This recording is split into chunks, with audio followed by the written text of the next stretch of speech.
Hello, my name is Vi Gray and I'm a 10,000 Voice facilitator for the West End Trust.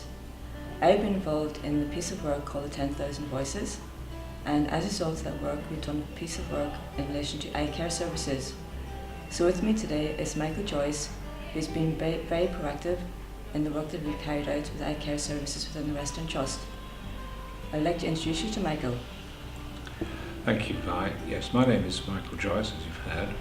I'm a volunteer with the Royal National Institute for Blind People, and I'm also involved in an organisation funded by the RNIB, which is called Campaigners Active Network, or CAN for short.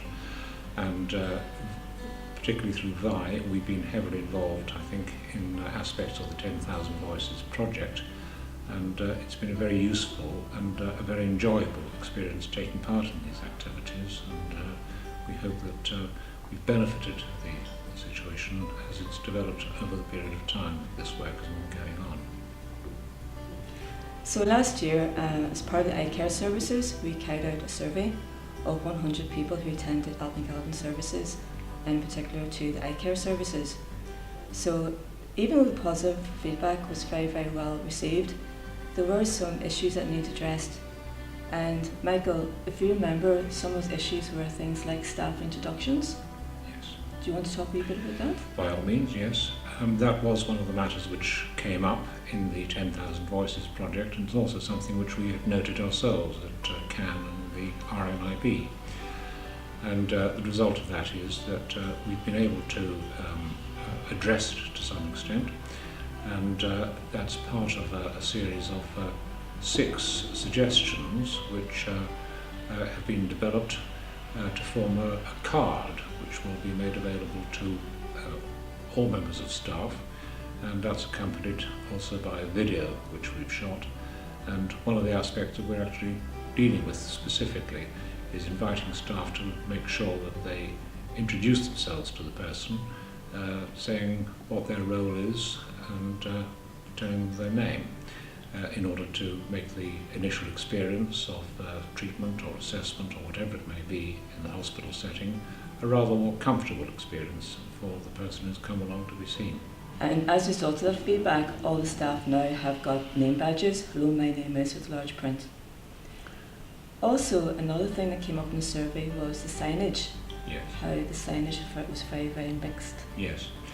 There was a lot said about that, and again, that chimes in with our own experience of hospitals and so forth. Now, we've been very impressed with the way in which we've been asked to help out in this regard. 3 of us, Sean Candy, another member of the RNIB, and myself, came over to the Alton Galvin Hospital. We were shown up to the new wing, and we had demonstrated to us a mock-up ward, an individual ward, which was done to a very high standard. We were most impressed. We were able to make a few suggestions, but we really did think that the whole project had been worked out very carefully and designed with the person's comfort very much in mind. So it's a very well done job. While we were here, and after we'd gone over the ward and said everything that could be said about it, we were also shown around the hospital in order to look at the signage that was then provided, because I know that a very great deal of attention has already been given to the question of making signage as clear and concise and easy to follow as it possibly can be. Well, a good job had been done, and we were shown, if I may say so, miles of corridor with the new signage up, and we were able to make some observations about points of detail, just with a view to improving matters. We talked about the size of font, and we talked about the colours used and what colour goes with other colours as an on-lay or an off-lay. And we found that these items were largely taken on board, because we were kindly invited back to further meetings of the signage committee, which has been examining these issues, and it was reported back to us exactly what had been done in the meantime.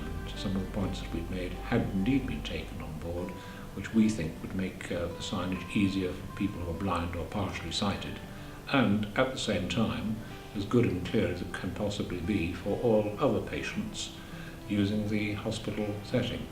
Because we have to bear in mind that blind and partially sighted people are not the be-all and the end-all. Other patients have to come to and find their way. So we think that overall there is a considerable improvement as a result of what's been done and the careful attention of the committee to this important aspect. And following on from that, also the feedback from the survey was when people came to attend the clinic, there was no reception desk. You know, so those with partially sighted problems or blind had to navigate the self-check-in kiosk, which caused some problems. Yes, well that's quite correct, and it was specifically mentioned that people found the availability of a reception desk of some importance, and as a person who's partially sighted myself, I can vouch for that of my own personal experience as well. So the upshot was that the reception desk for the day clinic, the outpatients clinic for blind and partially sighted cases, was reopened, and that's made the journey a good deal easier and a good deal more comfortable and reassuring as well. It's not just a matter of ease, it's not just a matter of registering, apparently you do have to register. We did find the computers sometimes difficult to follow. I certainly did from time to time. And it should also be mentioned in connection with this that there was another improvement that helped in the computer registration, and that was the provision of volunteers who would help people with the computer. And I've been assisted by volunteers on a number of occasions. They're very discreet, they're very helpful, and they do the job nice and quickly as well. So now we've got the volunteers and the reception desk, and all that makes the life a good deal easier. Good job. So the further two aspects of information we're looking at now with the RNAB is the information that has been sent out from the eye care clinic for them to look at for us. So therefore we are reviewing the size and font sizes of the letters that are sent out to patients, persons who attend in the ophthalmic services. This is something which has come through in the 10,000 Voices project, and it's also something which I know blind and partially sighted people have been talking about for a long time. They really couldn't read the letters that were coming out, but it is a matter of some priority from our point of view, and it's great that something's being done about that. We are aware that this is going to be an area of difficulty, and we are looking at other options that are available, because this doesn't just apply to those with partially sighted or visually impaired, it also relates to other members of the community who may have difficulties with looking at the letters, and so therefore we look forward to continue our work with the RNAB and with other community groups that we'd like to be engaged with. As part of the 10,000 Voices, it's important that we give feedback to patients, persons, healthcare staff in relation to the work that's ongoing. So with the PPI, we were invited to go along to an Engage event in the County Mellon Hotel.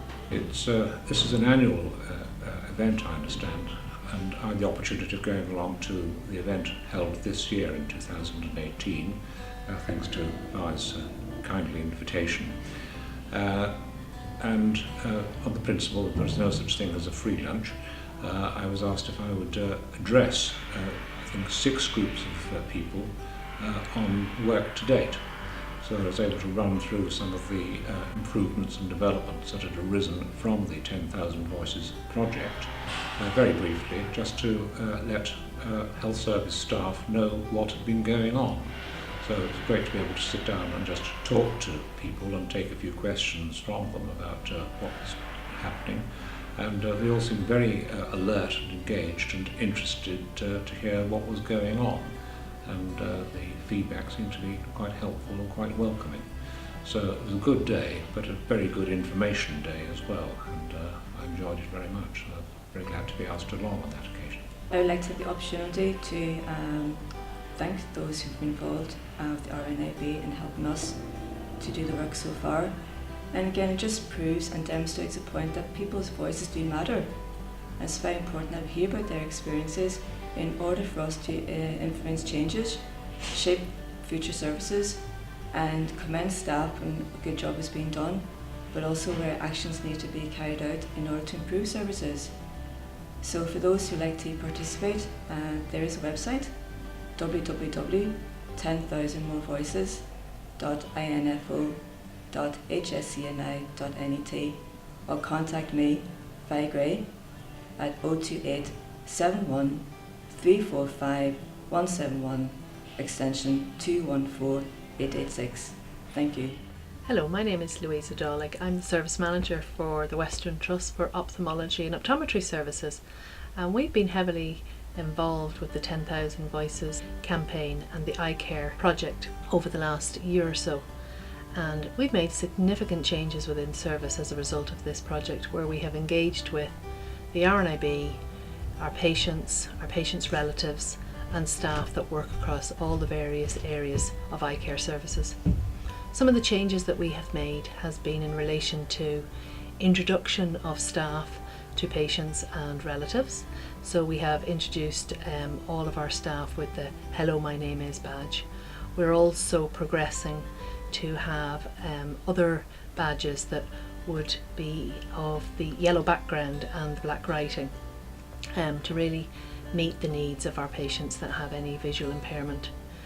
We have developed within our main outpatient area name boards, so that when patients are attending to clinicians, that they can see at eye level who they're going in to see, because quite often that can be a huge barrier when patients are engaged with our service.